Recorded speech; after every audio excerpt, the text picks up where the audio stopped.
దైవజనమా, మనందరం కూడా ప్రభువైన యేసునందు మనము ఆనందిస్తూ ఆయనలో జీవిస్తున్నప్పుడు ఆయన మన కొరకు ఏదైనా చేయటానికి సిద్ధంగా ఉన్నాడు.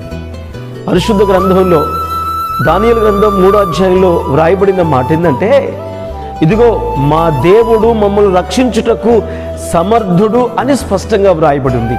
కనుక మనం ఆరాధిస్తున్న దేవుడు మనల్ని రక్షించుటకు సమర్థుడు. ఆయన అగ్నిలో నుంచి వెళ్ళినా రక్షించగలడు, సింహ బోన్ల మధ్యలోకి వెళ్ళినా రక్షించగలడు, నీళ్ళలో నుండి వెళ్ళినా ఆయన రక్షించగలడు. అందుకోసమే కీర్తన గ్రంథంలో 23వ కీర్తనలో ఒక మాట ఉంది, నా శత్రువుల ఎదుట నీవు నాకు భోజనము సిద్ధపరచుదన్నమాట. ఈ రోజున ఈ మాటలు హృదయంలో నింపుకుందాం. నీ శత్రువుల ఎదుట నీకు భోజనం సిద్ధపరిచే దేవుడు. అగ్ని లాంటి శత్రువు కావచ్చు, నీళ్ళ లాంటి శత్రువు కావచ్చు, సింహపు బోను లాంటి శత్రువు కావచ్చు, దేవుడు నీ పక్షమునున్నాడు, నిన్ను రక్షించుటకు సమర్థుడు. ఈ సత్యమును గమనించినట్లయితే దేవుడు నీ పక్షమునున్నాడు. ధైర్యం తెచ్చుకో. నీవు ప్రతి నిత్యము కూడా నా దేవుడు నన్ను రక్షించుటకు సమర్థుడని విశ్వసించు. అన్ని విషయములోంచి నీకు విజయము కలుగును గాక. Praise the lord.